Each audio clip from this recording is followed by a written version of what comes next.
the great Shiva. It's, in a sense, it's Shiva beyond Shiva, and that's the only way you can clarify it on the physical level. You have to experience it to really understand it. Otherwise, you're just naming it. And the names mean different things to different people. But, and that's why they all, in essence, is saying it's in the silence. And that silence is in the unmanifest. And so the only way you could really understand it is to experience it. And that's where we all came from. We came from the unmanifest down into the manifest. And now we're working our way back from the manifest back into the unmanifest. We're working our way from saguna, or form, into nirguna, or formless. And that's what they're saying in all these different words and different descriptions.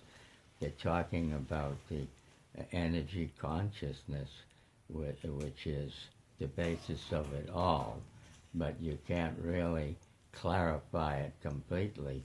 You can only experience it. That's why they have the saying, he who knows doesn't speak, and he who speaks doesn't know. And this, is, again, is what they're saying. It's energy, everything is energy consciousness. And like he also said, even the rock or the stone or the innate matter is not really dead. It only looks relatively dead compared to something that's moving around, but it's also alive, because if you look at it through the microscopic vision of the third eye, you'll see you'll see the energy dance, the dancing Shiva. You'll see the molecules, the atoms, the electrons revolving around the nucleus, the proton, the positrons, the neutrons, the electrons. It's all energy. God is energy, and that energy is a form of consciousness. Out of that consciousness was manifested the energy, and that energy, when it congeals, it forms inert matter. The wood, the stone, the cow dung, a diamond, gold, a piece of lead, it's all energy consciousness in a congealed form.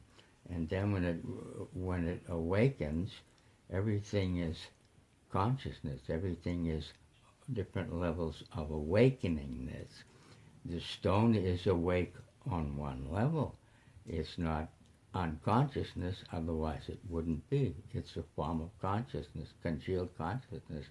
And as that consciousness becomes more rarefied, the soul in a rock is in coma consciousness. As it awakens and becomes more aware, more fully Shiva conscious, then it becomes, it goes from a mineral to a plant. Now, a plant has a nervous system, and on the book on plants and plant life, they tell how when you approach a plant with a knife, it gives out an electrical scream. And when you approach it with love, you go to water it and tend to it, it has a rudimentary consciousness. It's in a state of dreamless sleep consciousness, but it's more awake than the stone. You see, the consciousness is slowly expanding. It's all consciousness. And then when it expands, when the plant expands from the dreamless sleep consciousness state, it becomes an animal. And the plant soul is in dreamless sleep consciousness. The soul in an animal is in dreaming sleep consciousness. Now the Shiva consciousness is becoming more awake, more aware.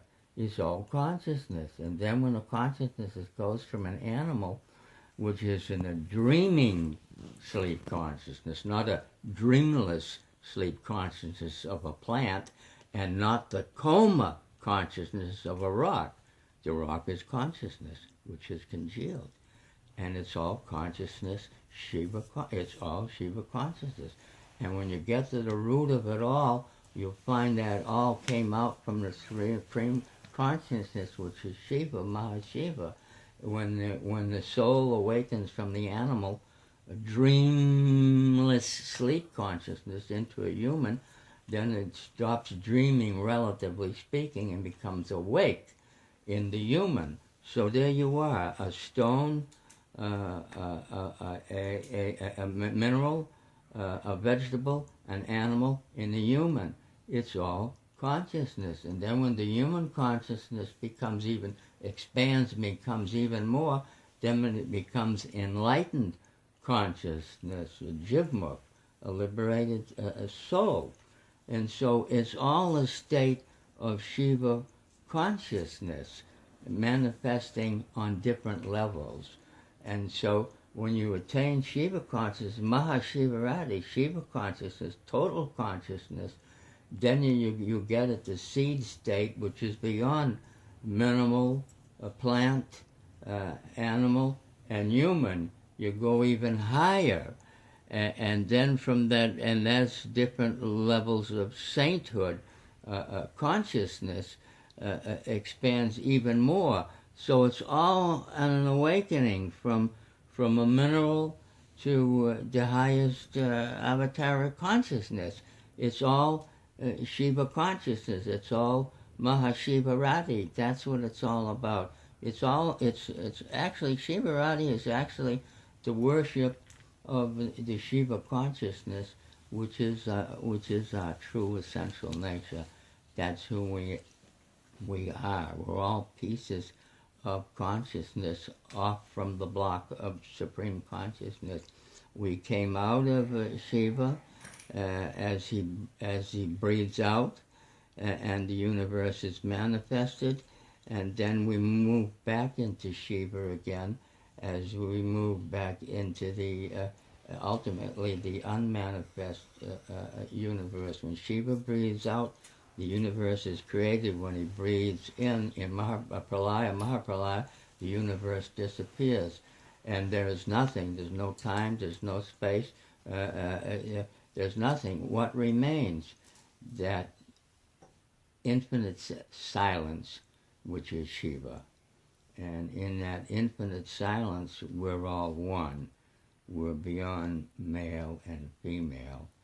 And we all merge into one. And then we realize that everybody is the soul consciousness, energy consciousness of Shiva, which is one thing. And so you am I am you. We are on that state where there's only one, and we all came out of that one.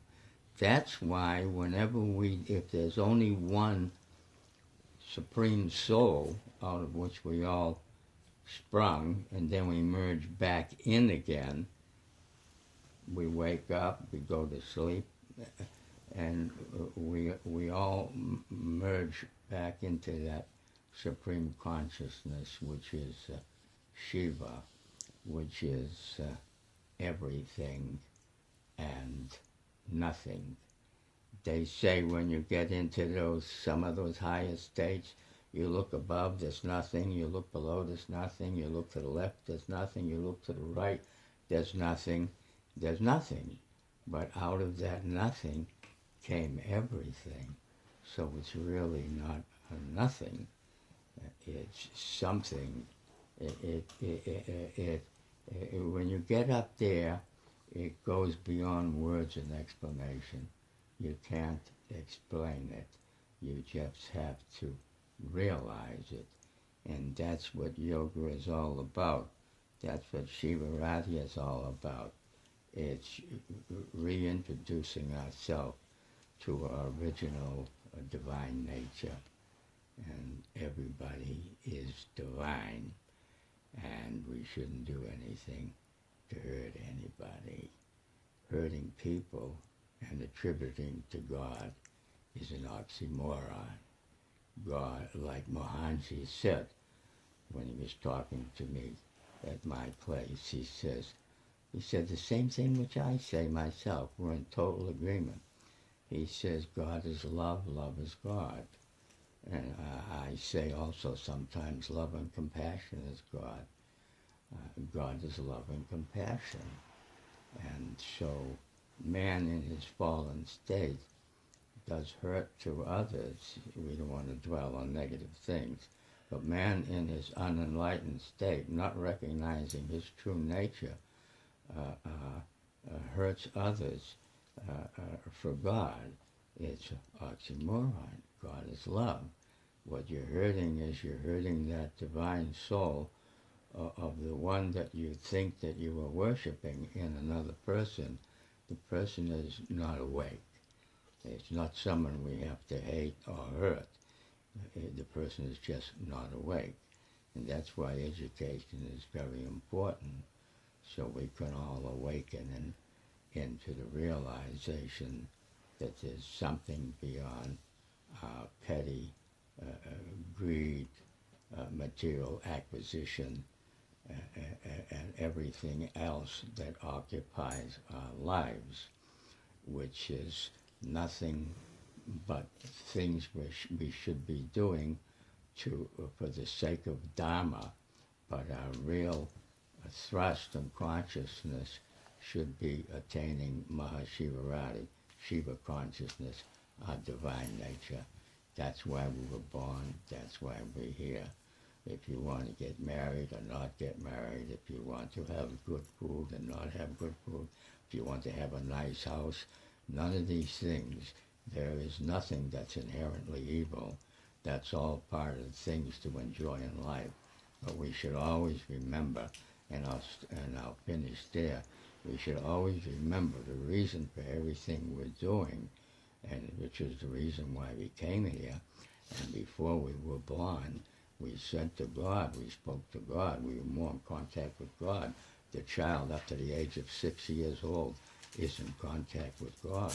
After 6, he loses that consciousness, and we have to remember the reason why we're born. What we said to God, we promised God hundreds, thousands of times, because we were more aware after we passed away. We could see things more clearly and more fully, and we said, "Oh, I blew it this time, God.